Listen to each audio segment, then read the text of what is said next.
तो आज हम लोग भागवतम में से कहाँ तक पढ़ेंगे। कल मैंने मार्क करना भूल गया, कहाँ तक हमने किया था। कल मार्किंग करना भूल गया था। ओके। तो हम लोगों ने उद्धव संवाद के अंतर्गत भगवान ने उद्धव के प्रश्नों का जवाब दिया। जिससे मेरी भक्ति हो वही धर्म है ना। जिससे मेरी भक्ति हो वही धर्म है, और जिससे अज्ञान और मोह का नाश हो वही ज्ञान है। नहीं, नहीं, जिससे ब्रह्म ज्ञान और आत्मा की एकता का साक्षात्कार हो वही ज्ञान है। और विषयों से असंग निर्लेप रहना ही वैराग्य है। और अणिमा आदि सिद्धियां ही ऐश्वर्य है। यहां तक हम लोगों ने पढ़ लिया था। कल तिथि क्या थी? 22। आज क्या है? 22 है, क्या है? ओके, आज 22 है। Okay, okay. तो भाद्रपद कृष्ण पक्ष चतुर्दशी की तिथि है। अश्लेषा नक्षत्र है। और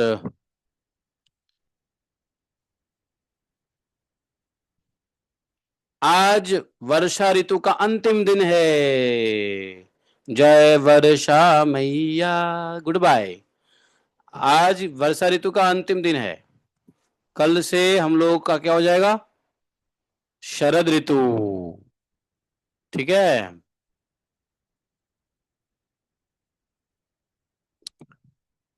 अंतिम दिन है वर्षा ऋतु का।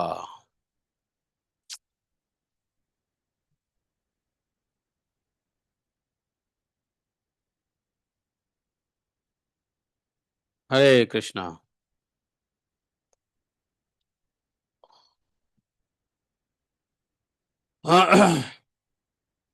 तो देखो जी, आज कविता माता जी शास्त्र सेवा कर रही है। देखो, लगी पड़ी है शास्त्र की सफाई में। एक एक शास्त्र को निकाल रही है, साफ कर रही है।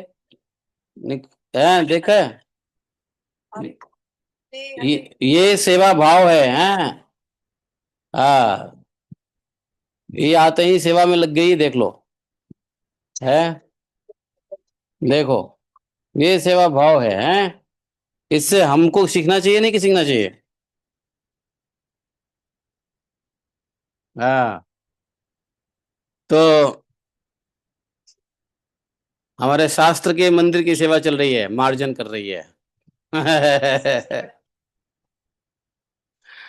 गुंडीचा मार्जन हो रहा है। ठीक है, बढ़िया है। शास्त्र की सेवा के साथ साथ भागवतम श्रवण होना, क्या बात है, मजा आ गया। तो उद्धव जी का प्रश्न है कि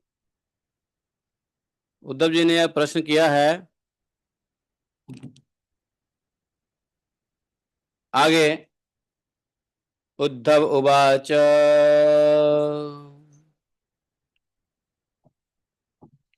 यमः कतिविधः प्रोक्तो नियमो वारिकर्षण। कः क्षमा को दमः कृष्ण, का तितिक्षा धृति प्रभो। हैं? किम दानम किम तपः शौर्यम, किम सत्यम अमृत उच्यतम उच्यते। कस्त्याग किम धनम चेष्टम, को यज्ञ का च दक्षिणा। पुरुष किंचिद बलम श्रीमन्, भगो लाभकस्य केशव। का विद्या ह्री परा का, श्री किम सुखम दुःखमेव च।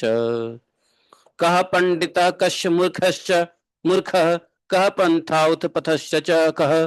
कः स्वर्गो नरकः, कः सितको बंधुरुत किम गृहम्। क आढ्य को दरिद्रो वा कृपणः, कः क ईश्वरः। एतान् प्रश्नान् मम ब्रूहि विपरीतांश्च सत्पते। ॐ अज्ञानतिमिरान्धस्य ज्ञानाञ्जनशलाकया चक्षुरुन्मीलितं येन तस्मै श्रीगुरुवे नमः। श्रीचैतन्यमनोभीष्टं स्थापितं येन भूतले स्वयं रूप कदा मह्यं ददाति स्वपदान्तिकम्। वन्देऽहं श्रीगुरो श्रीयुतपदकमलं श्रीगुरून् वैष्णवांश्च श्रीरूपं सागरजातं सहगण रघुनाथान्वितं तं सजीवं साद्वैतं सावधूतं परिजनसहितं श्रीकृष्णचैतन्यदेवं श्रीराधा कृष्णपादान् सहगण ललिता श्रीविशाखान्वितांश्च।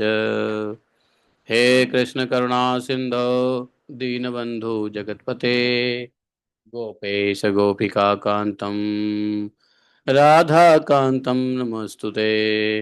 तप्त कांचन गौरांगी राधे वृंदावनेश्वरी वृषभानुसुते देवी प्रणमामि हरिप्रिये। वाञ्छाकल्पतरुभ्यश्च कृपा सिन्धुभयैव च पतितानां पावनेभ्यो वैष्णवेभ्यो नमो नमः। जय श्री कृष्ण चैतन्य प्रभु नित्यानंद श्री अद्वैत गदाधर श्रीवासादि गौर भक्तवृंद। हरे कृष्ण कृष्ण कृष्ण हरे हरे, हरे राम राम राम हरे हरे।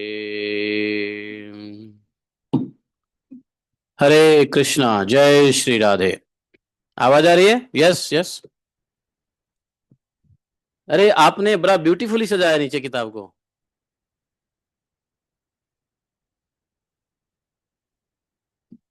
तो उद्धव जी ने कहा, हे रिपुसूदन, यम और नियम अनेक प्रकार के हैं।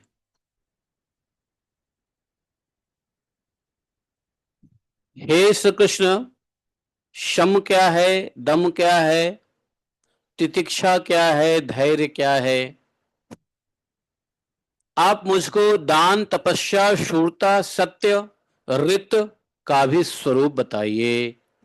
त्याग क्या है, अभिष्ट धन कौन सा है, यज्ञ किसे कहते हैं, दक्षिणा क्या वस्तु है।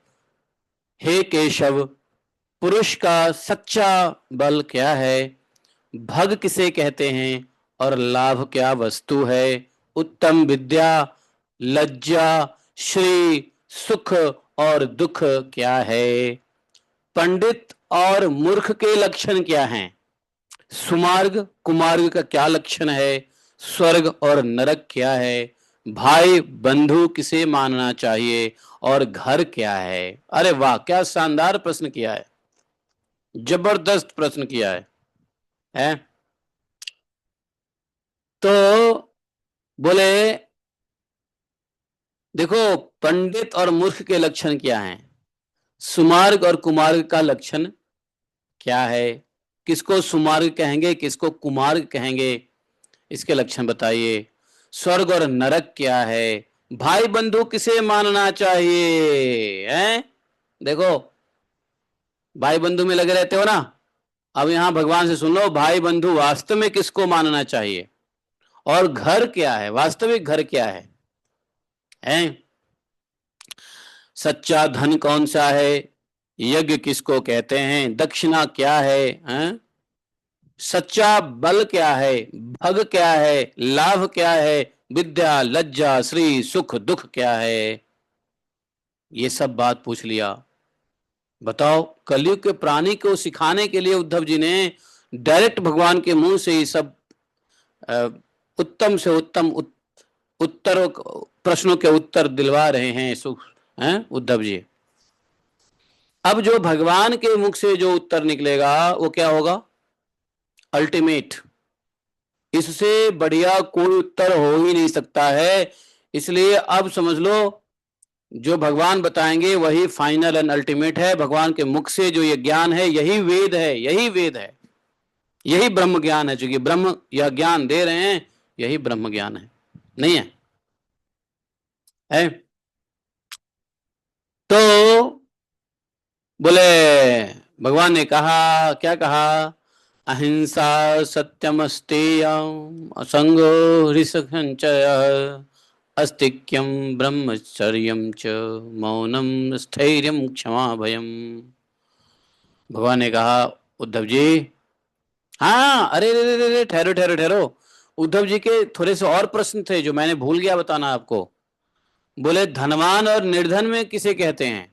अच्छा, कृपण कौन है? हु इज कृपण? ईश्वर किसे कहते हैं? भक्त वत्सल प्रभु। इन प्रश्नों का उत्तर दीजिए। क्या चाहिए था आपको? कौन सा मैटर? और वो तो जमीन तार लगा हुआ है। No no no no, as it is लगाओ। किस पे लगाने की बात कर रहे हैं? No no no, as it is लगाओ। हाँ, नहीं ना, उसको साफ कर दो, ये लगाओ, ऐसे लगाओ। थोड़ा पानी ले लो, पानी लेके साफ कर लो। ये ले लो ना, ये ले लो, ऐसे स्प्रिंकल कर लो, फिर उसे साफ कर लो। ऐसे लगा दो, हमारे यहाँ शास्त्र मस्ती में रहते हैं। तो हाँ, ऐसे लगा दो, ऐसे लगा दो, ऐसे लगा दो। हमारे यहाँ शास्त्र सहज अवस्था में रहते हैं, इसलिए उसको ऐसे ऐसे ही साफ करके लगा दो। हाँ, भगवान ने कहा उद्धव जी सुनो, ये यम और नियम कितने हैं?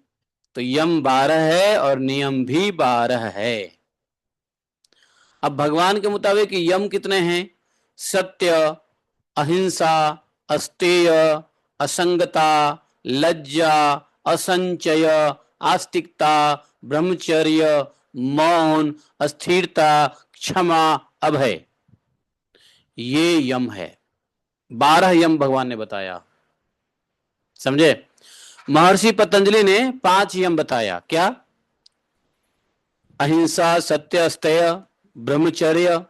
4 हो गया। अहिंसा, सत्य, अस्तेय, ब्रह्मचर्य और क्या बताया? है अहिंसा, सत्य, अस्तेय, ब्रह्मचर्य, अपरिग्रह। ये 5 बताया पतंजलि महाप्रभु ने। ये 5। अपरिग्रह, धन का, छोटे किताब को एक साइड करना, बड़े किताब को एक साइड करना। नीचे वाला बड़ा बढ़िया लगा है आपने, छोटा किताब भी सेट कर दिया, बढ़िया, फर्स्ट क्लास। अपरिग्रह का मतलब होता है कि आवश्यकता से अधिक वस्तु का संचय न करना। ठीक है? तो ये 5 शॉर्टकट में सूत्र है, पतंजलि सूत्र है, पतंजलि योग सूत्र है, इसलिए उन्होंने 5 ही बताए। सत्य, अस्तेय, अहिंसा, अहिंसा, सत्य, अस्तेय, ब्रह्मचर्य, अपरिग्रह, ये बताया। इसको अपरिग्रह को भगवान ने क्या कह दिया? असंचय। भगवान ने यहां पर असंचय बोल दिया। देखो, अहिंसा, सत्यम, अस्तेय, असंगो। तो यहाँ पे आस्तिक्यम, ब्रह्मचर्यम च मौनम, स्थैर्यम, क्षमा भयम। तो 5 के अलावा भगवान ने 7 और जोड़े। 7 कौन जोड़े? लज्जा, असंगता। असंगता जानते हो, यम में असंगता भी आता है। अर्थात ऐसे लोगों का संग ना करो, संसारी लोगों का संग मत करो, भोगी कामी खली लोगों का संग मत करो, है कि नहीं? जो भक्त नहीं है उसका संग ना करो, लाइक माइंडेड नहीं है उसका संग मत करो, भगवत शरणार्थी नहीं है तो मत करो, भगवत श्रद्धा नहीं है तो ऐसे लोगों का संग मत करो। उसको बोले असंगता। असंगता का एक और अर्थ है डिटैचमेंट। जो चीज भक्ति में सहायक नहीं है उससे डिटैच होना, वो भी असंगता ही कहलाता है।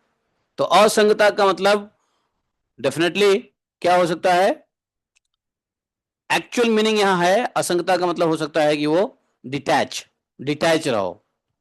तो अहिंसा, सत्य, अस्तेय, असंगता, detachment, non violence, truthfulness, no stealing, चोरी नहीं करनी है, असंगता, डिटैच रहना है, लज्जा, शाइनेस है।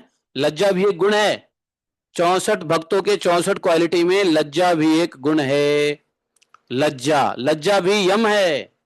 ये नहीं कि निर्लज्ज की तरह खा लिया, निर्लज्ज के लिए पी लिया, निर्लज्ज की तरह सो गए, निर्लज्ज की तरह चल रहे हैं, निर्लज्ज की तरह बात कर रहे हैं, नहीं, लज्जा, लज्जा गुण है। कल हम लोग पृथु महाराज की चरित्र सुन रहे थे, चौथे स्कंद 22वें अध्याय के 60, 61, 62, 63 में, जिसे पृथु महाराज के लिए भी कहा, बड़े उनमें लज्जा का भी गुण था। सभी प्रकार, नहीं नहीं नहीं नहीं, नहीं, बेकार है ऐसे, ठीक है। अरे ठीक जा रहा है, ठीक जा रहा है, ठीक जा रहा है, ठीक जा रहा है। ऐसा नहीं, शास्त्र को सहज रखो, क्या है उसमें। तो लज्जा, इतने बड़े पृथु महाराज हैं जिनकी इतना विवेचना व्याख्या हुई, उसमें कहते हैं उनके अंदर लज्जा भी गुण था। तो भगवान के जो भक्त होते हैं उस लज्जा का एक गुण है, 64 गुण में लज्जा, शर्माना, शर्म करना, है कि नहीं। असंचय अर्थात आवश्यकता से अधिक धन नहीं जोड़ना, जितने में काम चल जाए उतने ही धन जोड़ने की कोशिश करना। आस्तिकता, आस्तिकता भी भगवान ने एक ऐड किया है, अर्थात यम में यदि भगवान के प्रति आस्तिकता नहीं है, शास्त्र भगवान और भक्त कहते ना, भक्त भगवान, भक्त भक्ति भगवंत गुरु, इनमें विश्वास न होना, उसको, इसको विश्वास होना, इसको आस्तिकता कहते हैं। और भक्त भक्ति भगवंत गुरु में विश्वास नहीं होना, उसको नास्तिकता कहते हैं। क्या? नास्तिक और आस्तिक का साधारण सा डेफिनेशन सुन लो। जिसको भक्त भक्ति भगवंत गुरु में श्रद्धा है, विश्वास है, वो आस्तिक है। तो आस्तिक भी भगवान ने कहा यम है। ब्रह्मचर्य तो है ही मौन, स्थिरता, क्षमा, अभय। देखो, प्रभुपाद जी ने भागवतम के चौथे स्कंद के 22वें अध्याय के 63 श्लोक में, नहीं 64 श्लोक में, प्रभुपाद जी ने परपट में लिखा है कि ब्रह्मचर्य का अर्थ सिर्फ सेलिबेसी नहीं होता है। ब्रह्मचर्य का अर्थ होता है कि ब्रह्म को जानना भी ब्रह्मचर्य है, और ब्रह्म को जानकर ब्रह्मयुक्त आचरण करना भी ब्रह्मचर्य है। और प्रभुपाद जी ने तो उसमें यह भी लिख दिया कि यदि कोई गृहस्थ भी है और वो कृष्णा कॉन्शियस चाइल्ड पैदा करता है तो उसको भी ब्रह्मचर्य का है, सर्वोत्तम ब्रह्मचर्य का है। Householders who progenate Krishna conscious child is also super ब्रह्मचर्य, है कि नहीं। कल हम लोगों ने इंग्लिश में ये कथा सुनी थी, है, आप लोग चले गए थे, बट अंग्रेजी में ये कथा हुई, इंग्लिश भाषा में। तो ब्रह्मचर्य, ब्रह्मचर्य मतलब ऑलवेज रिमेनिंग वैष्णव इटिकेट्स, वैष्णव इटिकेट्स में रहोगे, यही ब्रह्मचर्य है। क्योंकि हमेशा ब्रह्म के भाव में रहोगे तो आचरण भी ब्रह्म के मुताबिक होगा, ब्रह्मचर्य। ब्रह्म के भाव में सब कुछ आ जाता है। मौनम, भगवान ने कहा यम मौन भी है, मौन, साइलेंस। ये नहीं बकर बकर बकर बकर बकर बकर बोलते रहना, नहीं, वो पागलों के लक्षण है बकर बकर करना। इसलिए मौन रहो, मौन, अधिक से अधिक मौन धारण करो। और ये मौन धारण कब होता है? जब मन अंतर्मुख होगा। मन यदि बहिर्मुख होगा तो मौन धारण नहीं हो सकता है। फिर भगवान ने कहा स्थिरता, यस, स्थिरता मत होता है to fix at one place, स्थिर रहो। ये नहीं सुबह शाम भटक रहे हैं, दिन रात भटक रहे हैं, आज यहाँ कल यहाँ परसों वहां, नहीं, स्थिरता। क्यों स्थिरता, क्यों यम में भगवान ने कहा? क्योंकि स्थिरता के बिना योग सिद्धि नहीं होती है। इसको पतंजलि योग सूत्र में कहा गया है अनवस्थित तत्वानी। इसको योग में अंतराया बताया है, ऑब्स्टिकल इन योगा। अच्छा, आपका जगह नहीं हो तो फिर ऐसी किताब को, जो स्पेस है ना, ऐसे लगा देना, क्या, ऐसे, बट ऐसे करके, ऐसे करके, ऐसे करके, नो नो नो, पलट दो, ऐसे घुमा, हाँ, ताकि ये पढ़े, टाइटल पढ़ने आए, पढ़ने में आए ना, ऐसे। तो समझ गए, स्थिरता बहुत जरूरी है योग सिद्धि में, कोई भी योग हो। और इसको अनवस्थित तत्वानि, पतंजलि भगवान ने कहा है, अनवस्थित तत्वानि। तो इसलिए एक स्थान पे निवास, कंटिन्यूअस रहना जरूरी है। और स्थिरता में योग की सिद्धि होती है। क्षमा, क्षमा, क्षमा भी यम है। और अभय, अभय भी यम है। देखो भगवान कितने चालाक हैं, इन्होंने यम में ये 12 भयंकर भयंकर चीजें ऐड कर दी जो पतंजलि भगवान ने दे बोल नहीं पाए, जो वो न दे पाए भगवान। तो 5 भगवान पतंजलि ने दिया और भगवान श्री कृष्ण ने 7 और ऐड कर दिया। तो भगवान ने जो ऐड किया वो क्या किया? लज्जा, असंगता, आस्तिकता, मौन, स्थिरता, क्षमा, अभय, ये 7 चीज भगवान ने ऐड किया। इसके अलावा कोई यम नहीं है, यही यम है। फाइनल फाइनल सूत्र जो है भगवान कृष्ण दे रहे हैं। अंडरस्टैंड? ये किताब पता क्यों लगाया गया? तो वो गिरे ना वो किताब को वहां पे इसलिए लगाया गया ताकि वो गिरे ना उस साइड ना, ऑब्स्टेकलिंग है हम। तो समझ गए? ये यम, यम मतलब क्या और नियम मतलब क्या? नियम जिसको आपको शारीरिक क्रिया से करना है, और यम मतलब क्या? जो मन से करना है। मन से पालन करने वाली चीजें यम कहलाती है, और शरीर से पालन करने वाली चीजें नियम कहलाता है। यम नियम यही है। अष्टांग योग में क्या है? यम, नियम, आसन, प्राणायाम। तो यम क्या है? जो मन से, भाव से पालन करना हो वो यम है। जैसे अहिंसा, अहिंसा मन से पालन करने की चीज है। मन में जब अहिंसा होगा जब भी शरीर से अहिंसा होगा। मन में हिंसा होता है जब भी शरीर से हिंसा होता है। किसी को मारने की इच्छा मन में होता है, फिर शरीर उसको जाके थपेरा लगाता है। इसलिए अहिंसा मानसिक भाव और मानसिक स्तर पे होता है। सत्य, सत्य मन से होता है। मन में अगर क्लैरिटी रहेगी तो सत्य बोलोगे। अस्ते, चोरी नहीं करना, ये मन से विचार होता है। चोरी करे ना करे, चोरी करे, तो मानसिक क्रिया है। असंगता, डिटैचमेंट है, त्याग, ये मन से है। लज्जा, लज्जा भी मनोभाव है। और अधिक धन जोड़ना, ये भी संचय करना, ये भी मनोभाव है। मन में होता है अरे अब लाख हो गया तो करोड़ कर लो, करोड़ करो तो अरब कर लो, अरब से खरब कर लो। नहीं, और देखो अरब खरब जो है, अगर आपको बैठे बैठे हो जाता है तो ठीक है। भगवान की इच्छा है कि भाई आपको, आपके पास धन आ रहा है बैठे बैठे, भगवान के भजन करते करते अगर धन आ रहा है तो ठीक है। उसके लिए आप प्रयत्न नहीं कर रहे हो, अर्थात अपना नियम नहीं छोड़ रहे हो, अपना भक्ति नहीं छोड़ रहे हो, है कि नहीं? धाम नहीं छोड़ रहे हो, अपना मौन नहीं छोड़ रहे हो, स्थिरता नहीं छोड़ रहे हो, क्षमा नहीं छोड़ रहे हो। तो ये सब जो है ना, तो धन संचय के लिए अधिक प्रयास करके अधिक धन संचय मत करना। अब कहोगे महाराज बैठे बैठे कैसे धन आ जाएगा? आता है। बैठे बैठे भी धन आता है। अगर प्रारब्ध में हो तो बैठे बैठे धन आता है। हजारों एग्जाम्पल है जो बैठे बैठे धन आए हैं। तो असंचय इसलिए कहा है कि अधिक धन के पीछे भागोगे तो समय नाश होगा, और समय नाश होगा तो भजन भक्ति नाश होगा, चिंतन नाश होगा। इसलिए असंचय मतलब don't do unnecessary endeavours. Unnecessary Endeavour नहीं करना, समझे आप? तो ये बात है। तो यम जो है मन से होता है। अब मन में संतोष आ जाएगा तो ये असंचय खत्म हो जाता है। तो इसलिए आस्तिकता, आस्तिकता भी मन से है, क्योंकि गुरु, शास्त्र, भगवान, भक्ति, इस सब में, भक्त, इस सब में आस्तिकता, श्रद्धा रखना आस्तिकता है। ये भी मन से। ब्रह्मचर्य, ब्रह्मचर्य भी मन से। मौन, मौन भी मन से। स्थिरता भी मन, मन में स्थिरता रहेगा जब भी शरीर एक जगह रहेगा। मन भटकेगा तो शरीर एक जगह भटकेगा जरूर। स्थिरता भी। क्षमा, क्षमा भी मन से होता है।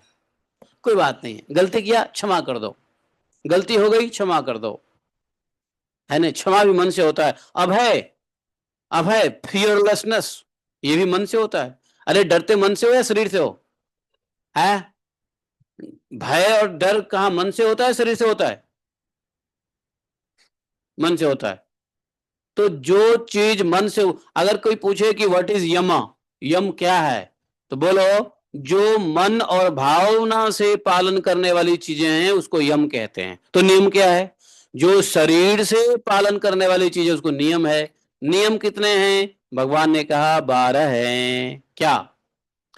शौच, शौच, शौच, बाहरी पवित्रता और भीतरी पवित्रता, दोनों पवित्रता शौच है। जप, तप, हवन, श्रद्धा, अतिथि सेवा, भगवान की पूजा, तीर्थ यात्रा, परोपकार की चेष्टा, संतोष और गुरु सेवा, इस प्रकार यम और नियम दोनों की संख्या 12 12 है। उधर 5 5 पतंजलि ने दिया, यहां भगवान ने 12 12 दिया। पतंजलि जी ने जो 5 दिया वो क्या है, पहले उस 5 को अलग कर लेते हैं। पतंजलि भगवान ने जो 5 नियम दिए उसको अलग कर लो। क्या दिया? शौच, संतोष, तपह, स्वाध्याय, ईश्वर प्राणिदानानि, ये 5 दिया था महर्षि पतंजलि ने। तो शौच को शौच भगवान बता ही रहे हैं यहाँ पे, संतोष को संतोष भी भगवान ने बता दिया, शौच संतोष, तप तप भी बता दिया भगवान ने। स्वाध्याय, स्वाध्याय मतलब देखो, स्वाध्याय मतलब पूजा, मेरी पूजा, भगवान की पूजा, गुरु गुरु गुरु सेवा, ऐसा स्वाध्याय है। ठीक है, शौच संतोष तपः स्वाध्याय ईश्वर प्राणिधानानि। हाँ, है ना, भगवान कह रहे हैं मेरी पूजा करो, अर्थात ईश्वर प्राणिधान करो, है कि नहीं। और श्रद्धा, ये जो है अपना स्वाध्याय है, भगवान की पूजा ईश्वर प्रणिधान है, शौच संतोष तप तो यह ही है। अब महर्षि पतंजलि के अलावा भगवान ने जो ऐड किया 7, वो क्या है? जप, तप, हवन, अतिथि सेवा, तीर्थ यात्रा, परोपकार, संतोष नहीं, गुरु सेवा, ये 7 चीज पतंजलि ने ऐड किया, सॉरी भगवान ने ऐड किया। क्योंकि नियम तो भैया गुरु सेवा के बिना क्या होगा, गुरु सेवा तो करनी पड़ेगी, शास्त्र सेवा ही गुरु सेवा है। अभी देखो शास्त्र की सफाई चल रही है, गुरु सेवा है। इस सब में गुरु लोग लिखे हैं ना, अपनी वाणी को लिखे हैं गुरु लोगों ने। वेद व्यास गुरु जी हैं, चाहे गुरु वेद व्यास है, गुरु कितने शांडिल्य है, गुरु संपायन है, गुरु सुत गोस्वामी है, गुरु सुखदेव गोस्वामी है, नहीं है, सभी गुरुओं ने ये वाणी लिखी है। तो ये सेवा क्या है? गुरु सेवा है। शास्त्र सेवा गुरु सेवा है, गुरु और शास्त्र में अंतर नहीं है। तो गुरु सेवा, संतोष, अच्छा हमेशा परोपकार की चेष्टा करो, दूसरे को भला करने की चेष्टा करो। आप सोचो कि जिससे मिलते हो हम उसको क्या भला करें, अरे ये तो हम पहले से ही करोड़पति, हम इनका क्या भला करेंगे? नहीं नहीं नहीं नहीं, करोड़पति तो क्या हुआ, फिर भी कुछ भला कर सकते हो। कोई दरिद्र है तो क्या हुआ, भला कर सकते हो, है कि नहीं। तो हमेशा किसी न किसी का भला करने की कोशिश करो, कोई भी जीव दिखे सामने परोपकार की चेष्टा करो, ये भगवान ने कहा है।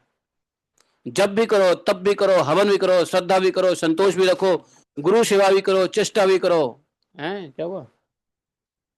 तो इस प्रकार से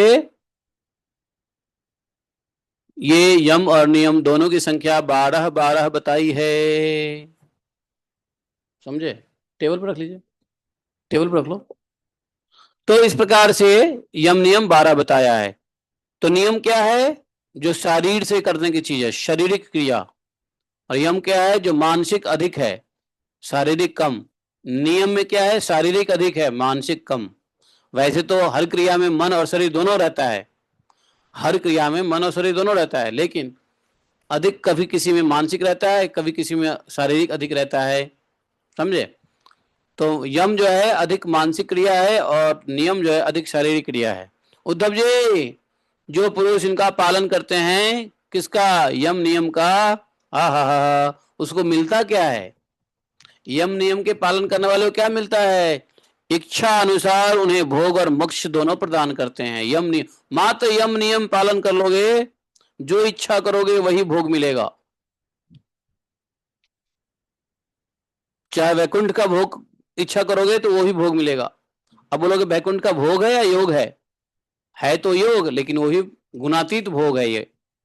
ये सांसारिक भोग नहीं है। वैकुंठ का भोग सांसारिक भोग नहीं है, गुणातीत भगवत भोग है। तो जो भी इच्छा करोगे दोनों प्रदान कर देगा यम नियम। बचा क्या? अरे हिंसा करना नहीं है, सत्य बोलना है, चोरी करनी नहीं है, संसार से डिटैच रहना है, असंगता, लज्जा रखना है, आवश्यकता से अधिक धन के चक्कर में समय वेस्ट नहीं करना है, गुरु साधु शास्त्र में श्रद्धा रखनी है, आस्तिकता रखना है, ब्रह्मचर्य धारण करना है, मौन धारण करना है, स्थिरता रखना है, क्षमा, अभय, हमें डर भी नहीं करना है, रखना है किसी से। तो ये सब करने के बाद क्या हो जाएगा? जो चाहो सो मिलेगा। यम नियम पालन करने वालों को सब प्रकार की सिद्धियां, सब प्रकार के क्या बोलते हैं उसको, मोक्ष और भोग की प्राप्ति होती है। और क्या कहते हैं मालूम है? तो उद्धव जी ने एक प्रश्न पूछा था कि शम क्या है, दम क्या है। तो बहुत सारे लोग शम और दम को 100 बार भी सुन लेते हैं, कुछ लोग तो उनको शम और दम का अर्थ पता नहीं होता है, भूल जाते हैं बार बार, है कि नहीं? शम और दम का अर्थ जो है, हम बार बार, दम तो चलो याद रहता है लेकिन शम याद नहीं रहता है। बार बार इच्छा होती है कि पूछूं प्रभु जी से शम का क्या मतलब है, शम का क्या मतलब है। कुछ लोग तो इसलिए बार बार नहीं पूछते हैं, कहेंगे डांट देंगे प्रभु जी, क्या एक ही बार को बार बार पूछते हो। कुछ लोग इसलिए भी नहीं पूछते हैं, लेकिन भूल जाते हैं शम का मीनिंग क्या है। और जब कभी कथा में शम दम आता है तो इच्छा होती है पूछू शम क्या है। समझ गया शम क्या है? किसको मालूम है यहाँ शम क्या है? आज प्रथा देवीदासी बताएगी शम क्या है। बहुत दिन से बोल नहीं रही है, पता नहीं क्या है, कसम खा लिया क्या नहीं बोलने का।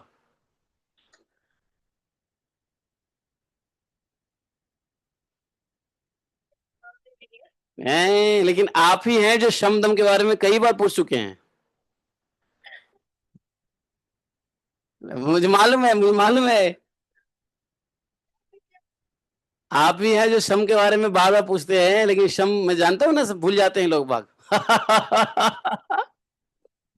और कुछ लोग तो पूछते ही नहीं है, सोचते हैं क्या इतनी प्रभु जी सोचेंगे, इतनी छोटी छोटी बातें पूछते रहते हैं लोग बाग, डर के बारे पूछते नहीं है। नहीं नहीं नहीं, डिप्लोमेटिक नहीं। हाँ, बुद्धि का भगवान में लगना यही शम है। शमिक ऋषि, याद रखो, शमिक ऋषि, शमिक ऋषि हमेशा भगवान के लीला में ध्यान में रहते थे, हमेशा। इसलिए उनका नाम पड़ा शमिक ऋषि, क्योंकि भगवान के चिंतन में लगे रहते थे। उनको संसार के चिंतन से दूर बैठ जाते, घंटों घंटा, दिनों दिन, रातों रात ध्यान करते, इसलिए उनका नाम पड़ा है एकाग्रता। एकाग्रता किसमें? संसार में। तो वही तो कह रहे हैं, जिसकी बुद्धि भगवान में लग जाएगा वही तो एकाग्र होगा।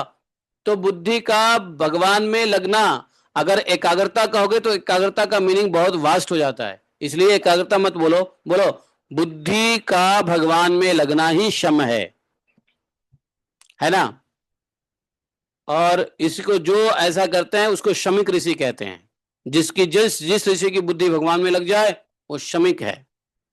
कभी कभी बोलते भी अरे शमिक महात्मा है, शमिक महात्मा। प्रभुपाद जी ने भी अपने एक शिष्य को ये नाम दिया था, शमिक ऋषिदास। जानते हो, प्रभुपाद जी ने अपने शिष्य को ये नाम दिया था, शमिक ऋषिदास। वो प्रभुपाद के डिसाइपल हैं, आजकल वो दीक्षा देते घूमते हैं, कृत्तु महाराज की तरह वो भी दीक्षा देते रहते हैं, शमिक ऋषिदास। तो बुद्धि जिसका मन में लग जाएगा वो शमिक है, भगवान में जिसकी बुद्धि लग जाए वो शम है। दम क्या है? दम तो सब जानते हो, इंद्रियों के संयम ही दम है, इंद्रियों का नियंत्रण ही दम है। एक मिनट एक मिनट, ताए पत्ती लेके जाए, ये काम कर लेना, पत्ती ले आओ, पत्ती है ऊपर होगा, 100 पत्ती हो कहीं गिरा हुआ। अरे गौशाला में होगा, तुम रखती हो, तुम ही भूल जाती हो। अच्छा पत्ती नहीं तो करनी ले लो, करनी से कर लो, बता देगी वो, पूछो क्या करना है, करनी ले आओ। हाँ तो ये जो न, तो तो ये शम और दम, दम है इंद्रियों का निग्रह, इंद्रियों का नियंत्रण, इंद्रियों का संयम, इसको दम कहते हैं।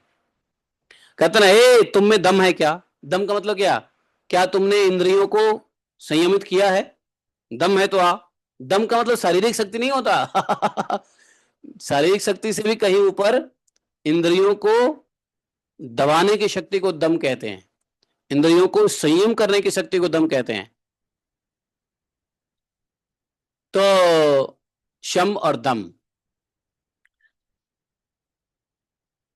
तो उद्धव जी ने पूछा था कि शम क्या है प्रभु, उत्तर दे दिया भगवान ने। अरे ये ले आए, नया वाला नहीं है क्या? तो ये कैसे काली हो गई? तो साफ कर लेते एक बार। सुनो, एक बार उस कमरे में चले जाओ, कोने पे ऐसा लग रहा है वो, क्या बोलते, उसको हल्का हल्का कर लेना, पेंट मत बनाना। दिखाओ इसको, और नीचे भी दिखा दो। तो अब जो है शमदम भगवान ने बता दिया। अब तितिक्षा क्या है? तितिक्षा क्या है देखो, तितिक्षा कहते हैं जो प्रारब्धवश, न्यायवश जो दुख सहने का क्षमता है उसको तितिक्षा कहते हैं। न्याय से प्राप्त दुख के सहने का नाम तितिक्षा है। न्याय से प्राप्त दुख, अन्याय से नहीं, न्याय से।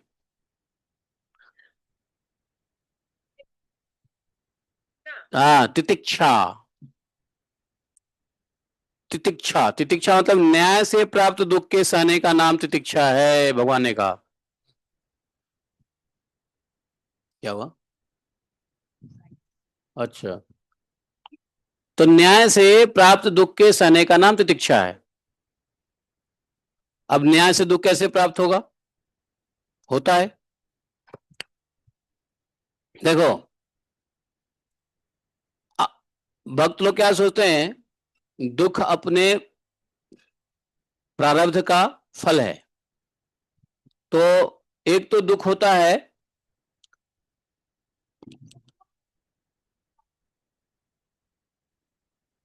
हाँ साफ, हाँ हटा दो, सारे सारे प्लास्टिक हटवा दो। तो देखो देखो देखो, होता क्या है कि एक तो होता है कि अपने ही गलत कर्मों से दुख प्राप्त हुआ, तो उसका जो दुख होगा ना, अपने गलतियों से दुख होता है, वो तितिक्षा नहीं होता है। लेकिन आप धर्म के मुताबिक चल रहे हो, आप धर्म का पालन कर रहे हो, वैष्णव धर्म का पालन कर रहे हो, आपसे कोई गलती नहीं हो रही है, लेकिन फिर भी कोई कष्ट आ गया, तो ये कौन सा कष्ट है? ये न्याय से प्राप्त कष्ट है। तो कैसा न्याय, कौन न्याय कर रहा है? कौन न्याय कर रहा है? भगवान। कौन? काल रूपी भगवान। काल रूपी भगवान जो न्याय करते हैं ना, अर्थात प्रारब्धवश अपने किए हुए। अरे ताई, उसको ऊपर ले गया ना, उसमें उसके नीचे भिजवा दो, अरे मैं पाऊँ तो बहुत पूरा। इसको भिजवा दो, लेकिन बाद में एक ऊपर भिजवा भिजवा दो। तो सब कुछ चल रहा है, भक्ति भजन कर रहे हैं, कोई त्रुटि नहीं है जीवन में, हमारा खान पान भी ठीक है, ऐसा भी नहीं हम गलत खा रहे हैं, गलत जगह जा रहे हैं, भक्ति भाव में लगे हुए हैं, सब कर रहे हैं। लेकिन फिर भी अगर हमें दुख प्राप्त होता है, तो ये बोलते हैं न्याय से दुख प्राप्त हुआ, क्योंकि प्रारब्ध बस दुख प्राप्त हुआ है। ये कौन न्याय कर रहा है? संवत्सर अर्थात काल। ये काल रूपी भगवान न्याय करते हैं, बेटा तुमने ऐसा कर्म किया है, उसका न्याय, उसका दंड, न्याय को दंड भी कहते हैं नो। तो उस न्याय से जो दुख मिलता है उसको सहन करना, वो तितिक्षा है। सहजता, सहज दुख जो प्राप्त होता है, तितिक्षा है, समझे? लेकिन उसमें हमारा कोई कंट्रीब्यूशन नहीं है। हमारी सभी एक्शन भगवान के नाम पे है, भजन है, क्रिया है, कहीं कोई दिक्कत नहीं है, खान पान भी सही है, ब्रह्मचर्य का पालन हो रहा है, यम नियम का पालन हो रहा है। यम नियम के पालन होने के बाद भी दुख प्राप्त हो रहा है तो हमारे संचित कर्म है, हमारा संचित कर्म है, प्रारब्ध है, तो उसको तितिक्षा कहते हैं। तितिक्षा एक प्रकार का गुण है जो भक्तों में होता है। अपने प्रारब्ध के कष्टों को भोगता है वो, और उसको भोगने में भी, दुख को भोगने में भी आनंद महसूस करता है। वो सोचता है कि ये हमारे ही किए हुए कर्म है कि नहीं? और इसको जो सह लेता है वही तितिक्षा है। बोले जिह्वा, अच्छा तो पूछे, उद्धव जी पूछे कि धैर्य क्या है महाराज? भगवान ने कहा देखो, धैर्य क्या है? दो चीजों पे विजय प्राप्त करना धैर्य है। यदि मान लो जिह्वा पे नियंत्रित कर लिया, मन कर रहा है कुछ खाने को, चटर पटर, उसको आपने रोक लिया तो वो धैर्य है। और दूसरा क्या बोला? जनेन्द्रिय। जिह्वा और जनेन्द्रिय, जौ से जिह्वा, जौ से जनेन्द्रिय, दोनों जौ से स्टार्ट होता है। तो जीवा और जनेन्द्रिय पर विजय प्राप्त करना धैर्य है। वास्तव में धैर्य इसको कहते हैं। खाने की इच्छा हो रही है लेकिन नहीं, आज एकादशी है, नहीं खाऊंगा, धैर्य है। इंद्रिय, जनेन्द्रिय, भोग करने की इच्छा हो रही है लेकिन हमने विजय प्राप्त कर लिया, हमने नहीं नहीं हम ब्रह्मचर्य धारण करेंगे, तो उसको धैर्य कहते हैं। ये नहीं कि बंदर की तरह थोड़ी सी इच्छा हुई और जनेन्द्रिय क्रियाओं में लग गए, ये धैर्य नहीं है। दुनिया में सबसे बड़ा अधैर्य व्यक्ति कौन है, प्राणी कौन है मालूम है? दुनिया में सबसे बड़ा अधैर्य प्राणी कौन है? बंदर। बंदर पूरे दिन में 8 से 12 बार संभोग करता है। जब जहां जैसी इच्छा होगी बंदरी को पकड़ लेगा, इंद्रिय भोग कर लेगा। महा अधैर्य है कि नहीं? तो धैर्य वास्तव में यही है, जीवा और जनेन्द्रिय पर विजय प्राप्त करना, किसी से द्रोह नहीं करना और सबको निर्भय रखना, अर्थात अभय रखना दान है। दान क्या है? द्रोह न करना, और किसी को, आप किसी को भय न हो, अभय दान देना, आपसे हो या किसी से भी हो। अगर कोई व्यक्ति किसी से डर रहा है, आपने उसको ज्ञान दे दिया, वो डरना बंद कर दिया, तो वो भी दान है, अभय दान है। तो कहोगे ये भागवतम को क्यों, भगवत कथा को सबसे बड़ा दान क्यों कहा? आप लोग आप लोग प्रश्न कर सकते हो, फिर गोपियों ने भागवत भगवान की कथामृत को सबसे बड़ा दान क्यों कहा? भूरिदा जना तव कथामृतम तप्त जीवनम। तो इसलिए सबसे बड़ा दान कहा क्योंकि भगवान की कथा से त्रिताप का भय नाश होता है। क्या होता है? त्रिताप का भय नाश होता है। तो इसलिए भगवान की कथा सबसे बड़ा दान है, इसलिए क्योंकि भगवान की कथा से व्यक्ति अभय होता है और किसी से द्रोह भी नहीं करता है। जब भगवत कथा सुनोगे तो द्रोह नहीं करोगे। ये द्रोह न करना, अभय दान देना, अभय देना, यही दान है। तो दोनों का स्वरूप क्या है? दोनों का स्वरूप है भागवतम, दोनों का स्वरूप है भगवान की कथा। भगवान की कथा सुनने वाले, भगवान की कथा प्रेमी किसी से द्रोह नहीं कर सकता है। और जो कथा सुनने से मन को अभय मिलता है, संसार के जो त्रिताप है उससे आराम मिलता है, वो सबसे बड़ा दान है, सबसे बड़ा दान है। समझे?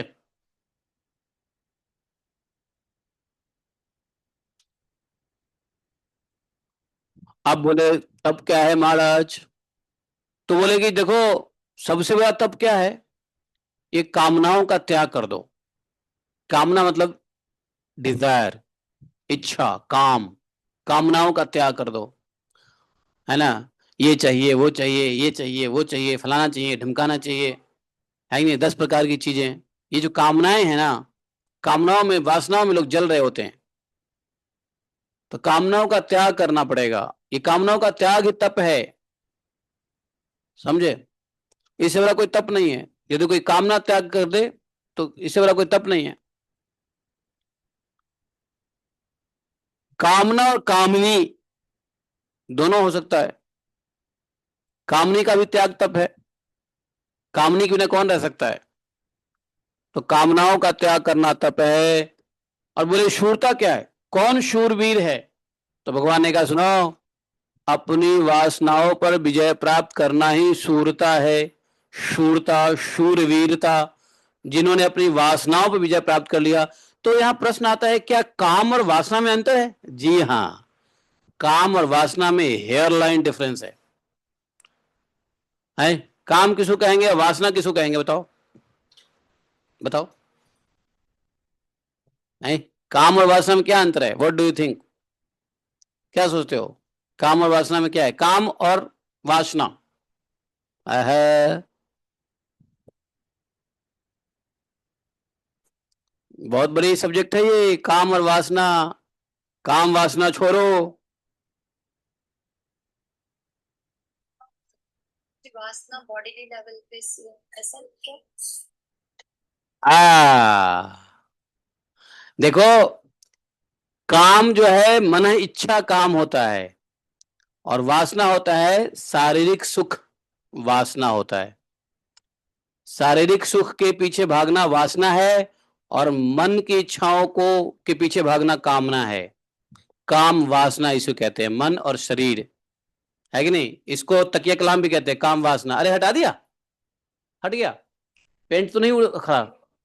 अब कैसे देखूंगा, मैं भागवतम कर रहा हूं। तो ये काम और वासना है, सिंपल डिफरेंस, लेकिन समझना पड़ेगा। कामना मन की इच्छा, वासना शारीरिक सुख, ऐसी चीजों का प्राप्त करने की इच्छा जो शरीर को सुखी रखे, है कि नहीं?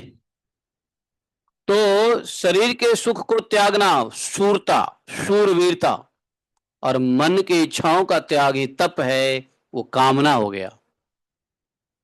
समझे? उद्धव जी पूछे सत्य क्या है महाराज? तो भगवान बोले सुनो, सब जगह सम स्वरूप, सत्य स्वरूप और परमात्मा का दर्शन ही सत्य है।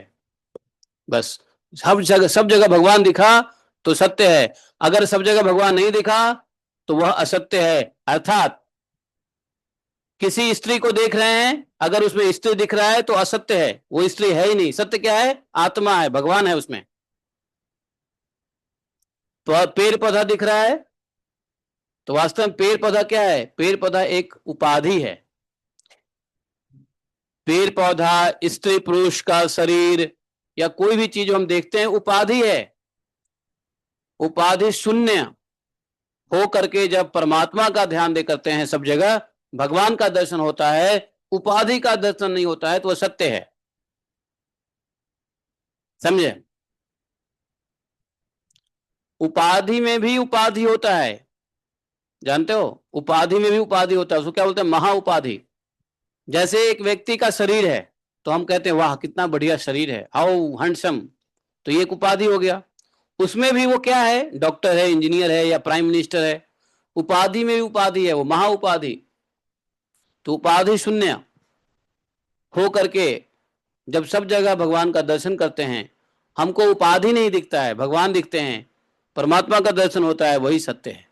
बाकी सत्य सब असत्य है।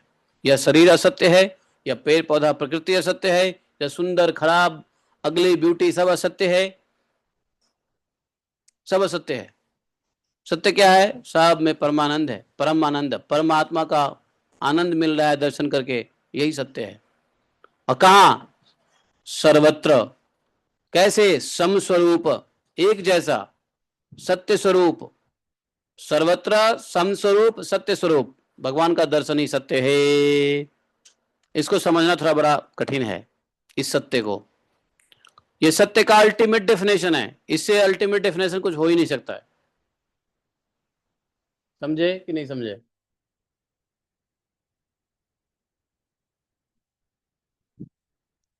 ओके,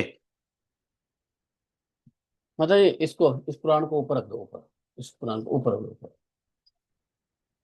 नहीं नहीं नहीं, ऊपर रखो ना, ऊपर रखो ना, एक बार देखो तो सही आगे, ऐसे रखो। नहीं नहीं, मुड़ गया।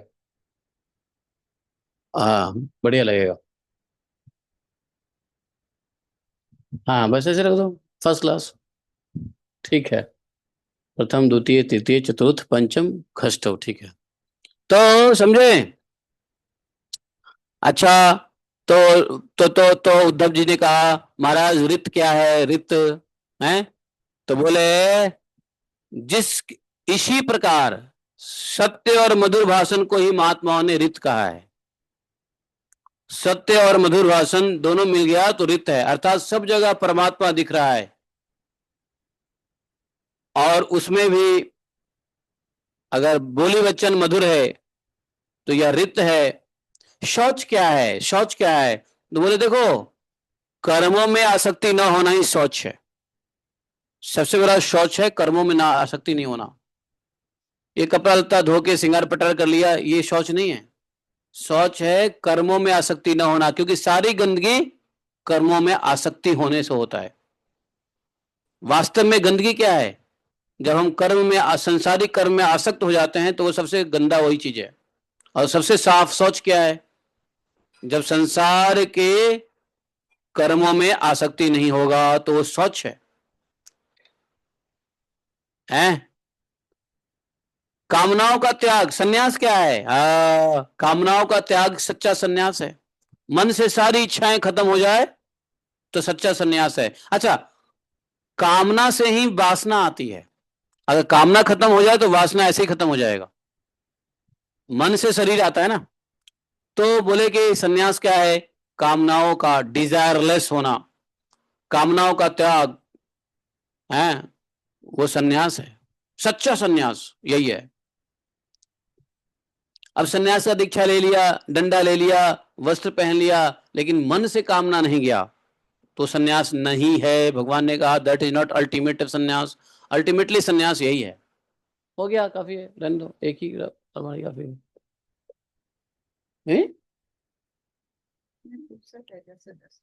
हाँ, तो इसके ऊपर से जा दो।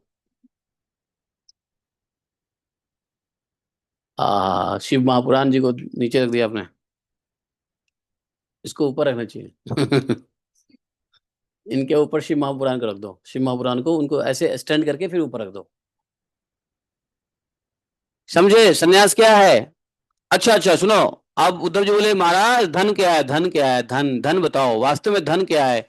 तो भगवान ने कहा कि धर्म ही मनुष्य का धन है। रुपए पैसे सोना चांदी धन नहीं है, डायमंड धन नहीं है। क्या धन है?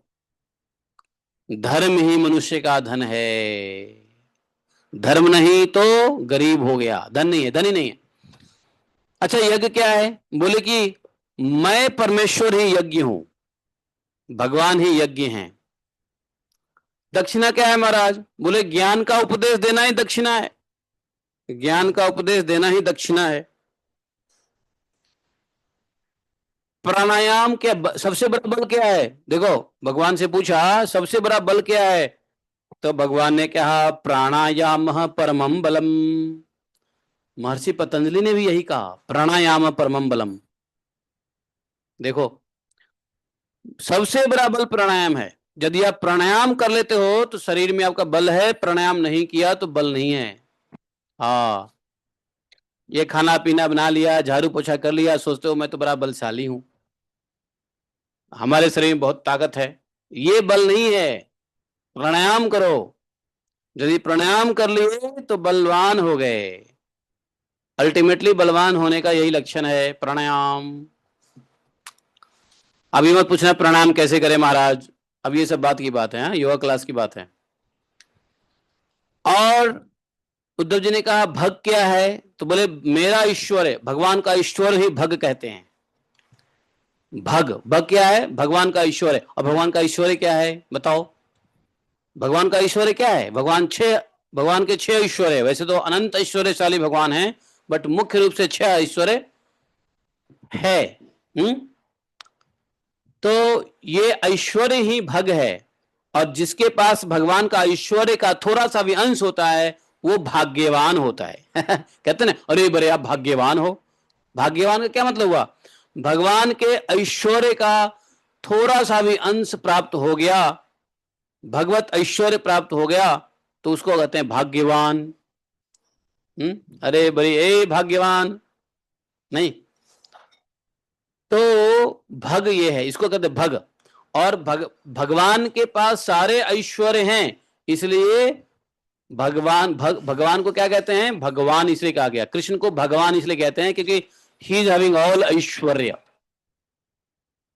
तो ऐश्वर्य भग है और ऐश्वर्य को धारण करने वाले भगवान होते हैं। समझे? भग को मत भूलना, भगवान भग से भगवान बना है। भगवान कहते हो ना, भगवान श्री कृष्ण, तो इसका मतलब है कि ही इज हैविंग ऑल ऐश्वर्य, he is a master of all ऐश्वर्य। समझे? हाँ, इसको ऐसे रख दो। हाँ जी, नहीं it's okay, it's okay, it's okay, नहीं नहीं इट्स ओके। एक काम करो ना, हाँ नहीं ठीक है। अच्छा, आपको रोड जैसे करना है तो क्या बोलते हैं इसको? भग। और उद्धव जी ने पूछा, महाराज लाभ क्या है? What is profit? लाभ। बताओ, भगवान का उत्तर क्या हो सकता है? मनुष्य जीवन का सबसे लाभ क्या है? हैं? आप सब जानते हैं ना? हैं? आ, भगवान की भक्ति। भगवान ने कहा मेरी श्रेष्ठ भक्ति ही उत्तम लाभ है। अगर किसी को मेरी श्रेष्ठ भक्ति मिल जाए, यही प्रॉफिट है जीवन का। ये 10%, 20%, 50% और 200% प्रॉफिट नहीं है बिजनेस में। सबसे बड़ा प्रॉफिट है जीवन का, उत्तम लाभ है भगवान की श्रेष्ठ भक्ति। हम भक्ति के पथ पे हैं तो समझिए लाभ के पथ पर हैं, जीवन के लाभ के पथ पर है, वरना इस जीवन का क्या लाभ है? उद्धव जी ने कहा, महाराज विद्या क्या है ये भी तो बताइए। भगवान ने कहा, देखो सच्ची विद्या क्या है? सच्ची विद्या यह है, आ हा, देखो, जब ब्रह्म और आत्मा का भेद मिट जाता है, ऐसा ज्ञान, जब ब्रह्म और आत्मा का भेद मिट जाएगा। आत्मा ब्रह्म, तो इसको कहते हैं ब्रह्मास्मि। जब ब्रह्म और आत्मा का भेद मिट जाएगा, तब अपने आप क्या होने लगेगा? अहम ब्रह्मास्मि। तो जब अहम ब्रह्मास्मि की स्थिति हो जाती है, तो कहते हैं वही विद्या है। वास्तव में यही विद्या है जब ब्रह्म और आत्मा का भेद मिट हो जाता है। हालांकि आत्मा ब्रह्म का ही अंश है, लेकिन अभी हम माया के कारण इसमें भेद देखते हैं। तो जब ब्रह्म, पहले तो हमको ब्रह्म और आत्मा के भेद से पहले हमें आत्मा और आत्मा का भेद मिटाना पड़ेगा। नहीं, पहले तो, है ना, है तो दूसरे प्राणी के बीच में आत्मा है, तो हम उसको अलग देखते हैं, अपने को अलग देखते हैं। एक व्यक्ति दूसरे व्यक्ति को अलग देखता है, क्यों? क्योंकि वो आत्मा आत्मा को अलग करता है, क्योंकि आत्मा ने दो आकार का, प्रकार का शरीर धारण कर लिया, तो उस शरीर धारण करने से आत्मा में भेद हो गया। तो शरीर के स्तर से उठना, सभी प्राणियों को एक आत्म दृष्टि में देखना, तो पहला स्टेप तो वो कर लो। पहले तो जीवों के अंदर आत्मा है ना, उसको अपना ही आत्मा समझो, या अपने आत्मा को जीव का ही आत्मा समझो। तो जब जीव के स्तर पे आत्मा का भेद मिट जाएगा, तब ब्रह्म के स्तर पे आत्मा का, तब ब्रह्म से अपने आत्मा को भेद मिटा दोगे, तो बोलते हैं वही विद्या है। आप कितना भी कोई ज्ञान ले लो, पढ़ लो, पढ़ाई कर लो, यूनिवर्सिटी में चले जाओ, भागवतम पढ़ लो। वैसे एक बार बताऊं, कल मैंने एक बात बताया था, बहुत बड़ी बात बताया था। आप लोग चले गए थे अंग्रेजी की क्लास में, बहुत लोग चले गए थे अंग्रेजी क्लास में, लेकिन एक बात, स्नेहा प्रभा माता जी लास्ट लास्ट तक अंग्रेजी में क्लास सुनी है कि नहीं सुनी है? तो कल हमने एक बात बताया था, पता नहीं क्यों मेरे मुंह से निकल गया। वो बात आपने ध्यान दिया? हमने क्या कहा था? भागवतम ज्ञान की विषय नहीं है। भागवतम क्या है? आनंद का विषय है। हाँ, भागवतम रसमालयम है, ज्ञान मालयम नहीं है। हाँ, भागवतम रसमालयम है। हाँ, ज्ञान मिलता है, बाय डिफॉल्ट ज्ञान मिलता है। भागवतम से ज्ञान लेने के बजाय भागवतम में रस लो, आनंद लो, मिठास का अनुभव करो। क्योंकि ज्ञान के स्तर पे जाओगे तो बहुत सारे चैप्टर है जिसमें कोई ज्ञान नहीं है। अब 9वें चैप्टर में 9th कैंटो में देखो, बहुत सारे वंश परंपरा का वर्णन है। तो वंश परंपरा में क्या ज्ञान है बताना? उसका पुत्र ये, उसका पुत्र वो, उसका पुत्र वो, उसका पुत्र वो, उसका पुत्र वो, उसमें क्या ज्ञान है? कोई ज्ञान है भाई? 9वें स्कंद के जितने चैप्टर है सब में वंश परंपरा है, उसमें कोई ज्ञान है क्या? नहीं है ना। लेकिन भागवतम में है। तो भागवतम से ज्ञान सेकेंडरी है।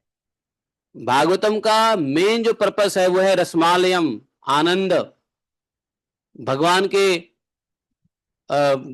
ग्लोरीज का आनंद, भगवान के क्या बोलते हैं, संप्रभुता का आनंद, भगवान के विभूति का आनंद, वो भागवतम है। लेकिन ज्ञान क्या है? जो भगवत ज्ञान है। और भगवत ज्ञान में कैसा ज्ञान? एक तो शास्त्र ज्ञान, शास्त्र ज्ञान से भी ऊंचा भगवत शास्त्र का ज्ञान, और उससे भी ऊंचा वह ज्ञान जिसमें ब्रह्म और आत्मा का भेद मिट जाए। और जब तक ब्रह्म और आत्मा का भेद नहीं मिटता है तब तक समझो आप विद्यार्थी हो ही नहीं। हमने विद्या प्राप्त किया ही नहीं जब तक ब्रह्म और आत्मा का भेद ना मिटे। और ब्रह्म और आत्मा का भेद तब मिटेगा ना जब पहले आत्मा और आत्मा का भेद मिट जाए। हमारे तो अभी आत्मा आत्मा का में भेद है, ये पुरुष है, ये स्त्री है, ये है, फलाना है, ढिमकाना है, नहीं है। तो आत्मा आत्मा के अंदर, शरीर शरीर के अंदर जो आत्मा है, भिन्न भिन्न शरीरों में जो आत्मा है, भिन्न भिन्न देहधारियों में जो आत्मा है, उसमें भेद नहीं मिट रहा है। तो ब्रह्म और आत्मा में भेद कहां मिटाने चलेंगे? ब्रह्मास्मि कब होंगे? है, पहले सर्वात्मा तो हो जाओ फिर ब्रह्मात्मा हो जाओगे। नहीं, मैं अपनी बात कर रहा हूं, आप लोग ही नहीं कर रहा हूं। तो सच्ची विद्या बताए यही है, भगवान ने कहा सच्ची विद्या तो यही है भाई। वास्तव में वही वेद विद है। आत्मवत सर्वभूतेषु यह पश्यति सः पंडित, भगवान ने गीता में कहा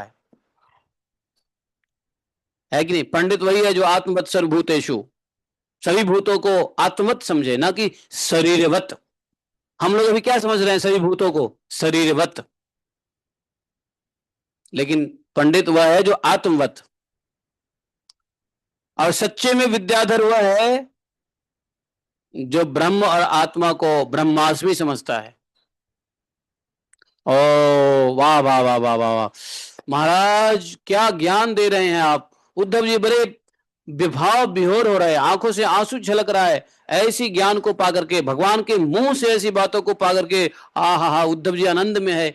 आ हा हा, श्री श्री भगवान के मुख से कितना भयंकर भयंकर उत्तर मिल रहा है।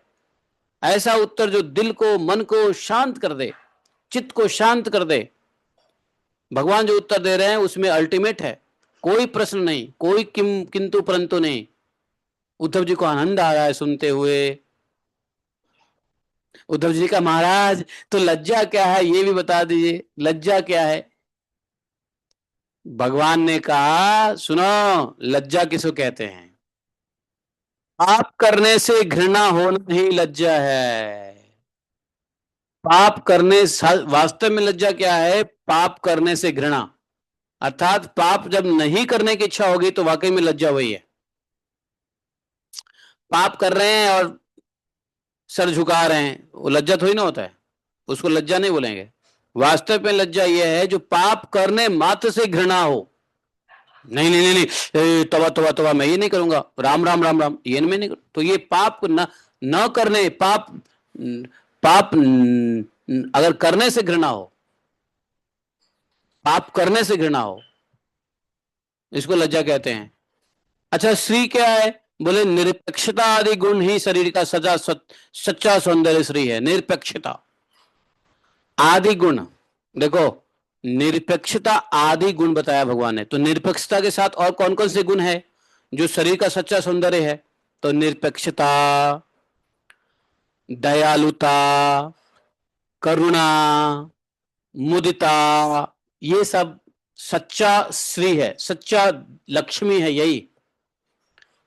करुणा, मुदिता, निरपेक्षता, है कि नहीं, मित्रता, ये सब सच्चा सौंदर्य है श्री। तो श्री को यही बताया। बोले सुख क्या है महाराज, सुख बताइए क्या है। तो भगवान ने कहा सुख और दुख दोनों का भावना का सदा के लिए नष्ट होना ही सुख है। अगर दुख और सुख का भावना ही नष्ट हो जाए तो यही सुख है भाई। सच्चा सुख क्या है, संसार के सुख दुख की भावना का नष्ट होना ही सच्चा सुख है। और दुख क्या है, विषय भोग की इच्छा करना ही सबसे बड़ा दुख है। लो, सबसे बड़ा सुख दुख क्या है, सुख दुख का भावना छोड़ना ही सुख है, और दुख के और विषय भोगों की कामना ही दुख है। इससे बड़ा कोई दुख नहीं है, विषय भोग की कामना ही दुख है। अच्छा महाराज, तो पंडित कौन है। बोले जो बंधन और मोक्ष का तत्व जानता है वही पंडित है। हाँ, बंधन और मोक्ष का तत्व जानने वाला ज्ञानी है, पंडित है। किससे बंधन होता है, किससे मोक्ष होता है, इसका इस तत्व को जानने वाला पंडित है। बोले शरीर आदि में जिसका मैं, अब मूर्ख कौन है, मूर्ख। तो बोले महामूर्ख वह है जो शरीर आदि में जिसका मैंपन है, मैं मेरापन है। शरीर आदि, शरीर आदि मतलब शरीर, नाते, रिश्तेदार, मकान, घर, दुकान है, देश काल, ये सब कहते हैं अपना समय, अपना देश, अपना घर, अपना वस्तु, अपनी संपत्ति। तो शरीर आदि अर्थात शरीर संबंधित चीजों में जिसका मैंपन है, मैं मेरा, मैं मेरा, मैं मेरा, मैं, वही मूर्ख है। हैं? अच्छा, क्या बात है। तो महाराज कुमार सुमार्ग क्या है, सुमार्ग क्या है। बोले जो संसार की ओर से निवृत्त करके मुझे प्राप्त करा दे, ऐसा मार्ग जो संसार छुड़ा दे और भगवान के प्रति मिला दे, तो ऐसा मार्ग जो भगवान की ओर जा रहा हो वही सुमार्ग है। और कुमार्ग क्या है महाराज। बोले चित्त की बहिर्मुखता ही कुमार्ग है। चित्त यदि संसार में भटक रहा है यही सबसे बड़ा कुमार्ग है। इसलिए योग चित्त वृत्ति निरोध है, अर्थात योग कुमार्ग से बचाता है, चित्त के वृत्ति को रोकता है। चित्त की वृत्ति क्या है, बहिर्मुखता, एक्सटर्नलाइजेशन ऑफ द चित्त। तो जब चित्त एक्सटर्नलाइज होगा, संसार में होगा, तो वही सबसे बड़ा कुमार्ग है। ओ आहा, क्या ज्ञान है, धन्य हो प्रभु। अच्छा महाराज, तो स्वर्ग और नरक क्या है, स्वर्ग नरक क्या है बताइए। तो भगवान बोले देखो उद्धव जी, जब सत्व गुण की वृद्धि हो तो यही स्वर्ग है। बड़ा सुपर इंटेलिजेंट क्वेश्चन आंसर है। जब सत्व गुण की वृद्धि हो वही स्वर्ग है।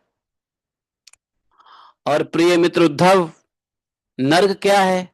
तो नर्क तमोगुण की वृद्धि है। जब तमोगुण बढ़े तो वही नर्क है। जब हमारे अंदर तमोगुण बढ़ रहा हो तो समझो हम नरक में जा रहे हैं, सत्वगुण जितना बढ़ रहा हो समझो स्वर्ग में जा रहे हैं। लेकिन हमको न जाना नरक है न स्वर्ग है, पहले सत्वगुण की बढ़ा के स्वर्ग का आनंद यही लेना है और बाद में भगवान की लीला कथा से स्वर्ग को भी छोड़ देना है।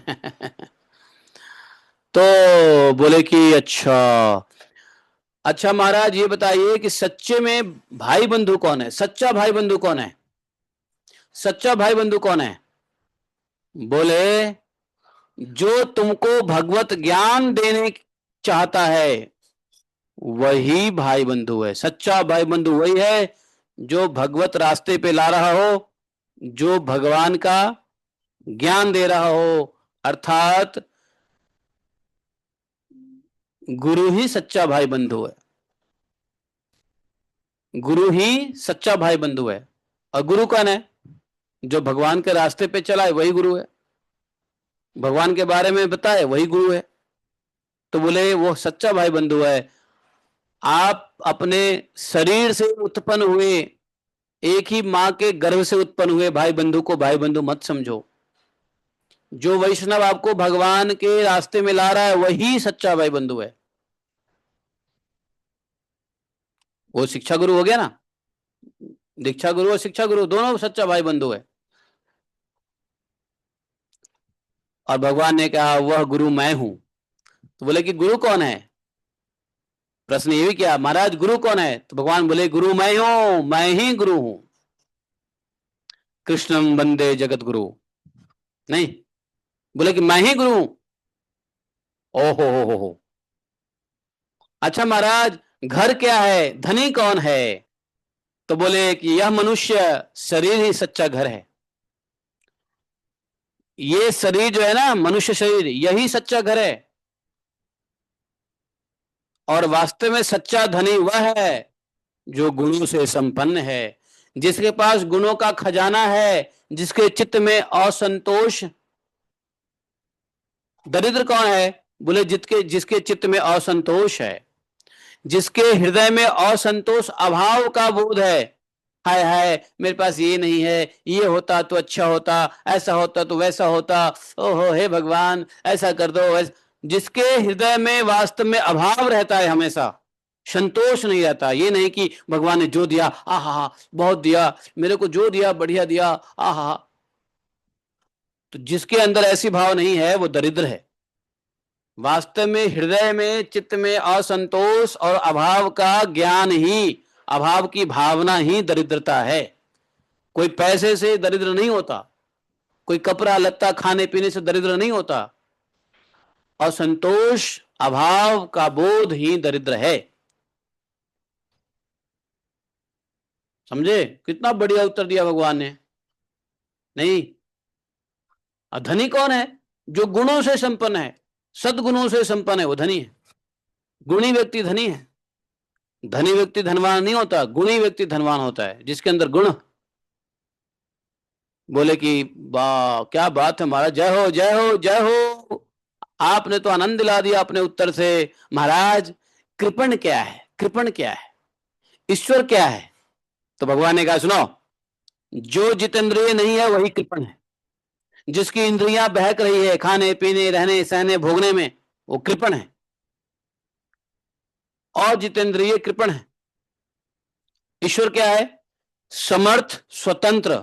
और ईश्वर वह है जिसकी चित्तवृत्ति विषय में आसक्त नहीं है। जिसकी चित्तवृत्ति विषय में आसक्त नहीं है, जिसके विपरीत जो विषयों में आसक्त है, वही सर्वथा असमर्थ है। उद्धव जी, आपने जितने प्रश्न पूछे थे मैंने उसका उत्तर दे दिया।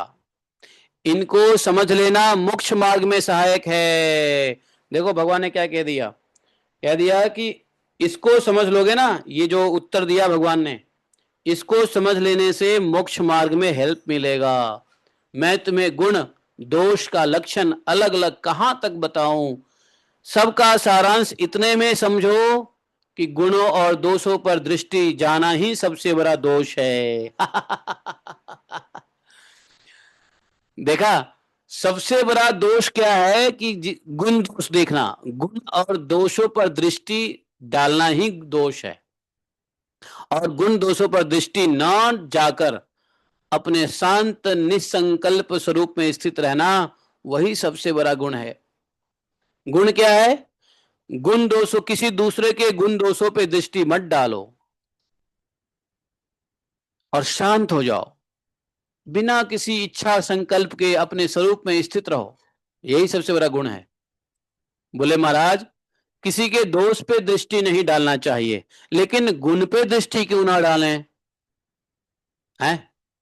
किसी के दोष को ना देखो, ये तो सुना है, लेकिन किसी के गुण पे भी दृष्टि ना डालो। क्यों ना डालो? अरे भाई गुण पे इसलिए दृष्टि मत डालो, जब गुण को देखोगे तो दो बातें होगी। क्या? एक तो गुणवान व्यक्ति के प्रति आसक्ति होगा अगर गुण देखोगे तो। दूसरा, अगर वो गुण तुम में नहीं होगा तो तुम अपने आप को दरिद्र समझोगे, अपने आप को अभाव महसूस करोगे। हाँ हाँ हाँ, ये गुण मेरे में नहीं है। और जैसे ही अभाव महसूस किया तो तुम दरिद्र हो जाओगे। इसलिए भगवान ने कहा किसी के गुण दोषों पर भी दृष्टि मत डालो। गुण पे दोष डालोगे तो दो रिएक्शन होगा, और दोष पे दृष्टि डालोगे तो गलत है ही। दोष पे दृष्टि डालोगे तो अहंकार होगा तुम्हारे अंदर, दोष पे दृष्टि डालोगे तो दूसरे का दोष तुम अपने आप में ले लोगे, तुम्हारे अंदर भेद बुद्धि आ जाएगा। दोष देखोगे तो भेद बुद्धि आ जाएगा, अब भेद बुद्धि से गिर जाओगे, मन अशांत हो जाएगा, तुम गर्व और दम्भ से भर जाओगे। तो इसलिए भगवान ने कहा गुण गुण और दोषों पर दृष्टि ना देखो, ना जमाओ। अगर गुण दोष पर दृष्टि नहीं देखोगे, अपने स्वरूप में रहोगे, यही सबसे बड़ा गुण है। समझे? और सबसे बड़ा दोष यही है कि दूसरों के ऊपर जो है ना गुण दोष देखना, दूसरों का गुण दोष देखना ही दोष है। अब बताइए, भगवान के इस उत्तर से आप लोग को आनंद नहीं आया? उद्धव जी को इतना आनंद आ रहा है। ये मोक्ष मार्ग में सहायक उत्तर हैं। ये ज्ञान जो भगवान ने दिया है, ये मोक्ष मार्ग के लिए सहायक है। इति श्रीमद् भागवत महापुराणे पारमहंस्याम संहितायाम एकादश स्कंधे एकोनविंशो अध्याय समाप्त। 19वां अध्याय यहाँ पे समाप्त हो जाता है, और हम लोग का समय भी समाप्त हो गया है। यहीं पे 22 तारीख को रुक जाते हैं। कल 23 तारीख को हम लोग आगे पढ़ेंगे, जिसमें उद्धव जी ज्ञान योग, कर्म योग और भक्ति योग के बारे में पूछेंगे, और जबरदस्त उत्तर भगवान देने वाले हैं। इंतजार करो, दिल थाम के इंतजार करो भगवान के ऐसे ऐसे अल्टीमेट ज्ञान से। बताओ, ऐसे ज्ञान के अलावा कोई इससे भी उत्तम ज्ञान हो सकता है क्या? भगवान ही वास्तव में गुरु हैं, परम परमात्मा गुरु भगवान ही यह ज्ञान दे रहे हैं। इसके अलावा कोई व्यक्ति कहे नहीं सत्य है, ये है, गुण ये है, दोष ये है, ऐसा है, वैसा है, किसी की बात मत मानो, भगवान के डेफिनेशन को पकड़ लो। अल्टीमेट डेफिनेशन है कि नहीं है? नहीं समझ में आई? किसी को नहीं समझ में आई? बताओ। 11वां चैप्टर क्या है? पूरा पावरफुल चैप्टर है। भगवत पाठशाला है 11वां चैप्टर। उद्धव गीता क्या है? भगवत पाठशाला। तो भागवतम में ज्ञान तो मिल रहा है, लेकिन इस ज्ञान से ज्यादा क्या मिल रहा है? आनंद। देखो, भागवत से ज्ञान तो मिल रहा है, ज्ञान तो देखो, भागवतम रसमालयम है, रस के साथ साथ ज्ञान तो है, लेकिन ज्ञान से कहीं अधिक इस उत्तर को सुन के आनंद मिलता है। कभी कभी आप किसी व्यक्ति से प्रश्न पूछो, तो प्रश्न पूछोगे तो उत्तर मिल जाएगा, साधारण उत्तर से ज्ञान हो जाएगा, लेकिन कुछ ऐसा उत्तर मिलता है जिससे आनंद आ जाता है। वाह वाह वाह वाह महाराज, आनंद आ गया। वो ये नहीं कहेगा कि महाराज हमको उत्तर मिल गया, बोलेगा महाराज आनंद आ गया ऐसे उत्तर से। तो क्या हुआ? मतलब आपको ज्ञान मिला, आनंद मिला? आनंद मिला ना? है? तो भगवान के उत्तर से ज्ञान मिला या आनंद मिला? क्या मिला? इसलिए भागवतम रसमालयम है, भागवतम ज्ञान मालयम नहीं है। ज्ञान तो फ्री में मिलता है, रस लो भागवतम से। जय जय श्री राधे। एकम शास्त्रम देव की पुत्र गीतम, एको देवो देव की पुत्र एव, एकम मंत्र शतश नमानि यानि कर्मापि तस्य दिवस्य सेवा। तमेव माता च पिता तमेव, तमेव बंधु च सखा तमेव, तमेव विद्याद्रविणम तमेव, तमेव मम सर्वदेव देवः।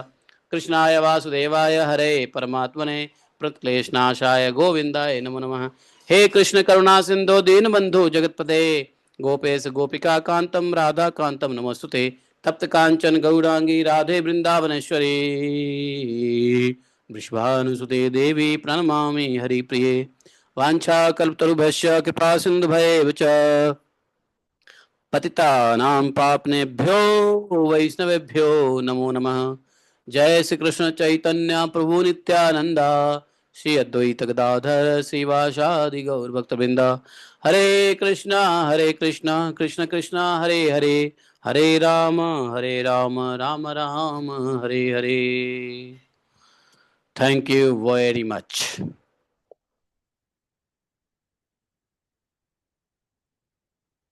बताओ, ठीक है या ठीक नहीं है? तो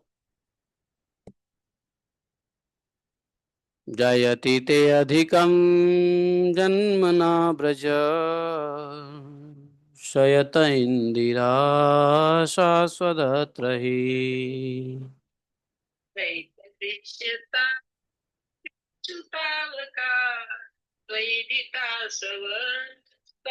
चिन्वते दासये साधु जात सा सरसि जोदरा श्रीमुषादिशा सुरतनाथ ते शुल्कदाशिका निघ्नतो नेह किं वद जलजलाप्ययादव्यालराक्षसा वर्षमारुतादवैद्युतानला विष्णुनात्मजा घ्नस्वतो भया ऋषभरेवयं रक्षितामहो गोपिका नन्दनो भवा अखिलदेनाम् अन्तरात्मदृक् विघ्नसार्थितो विश्वयुक्तये सखौ देवान् सात्वतां कुले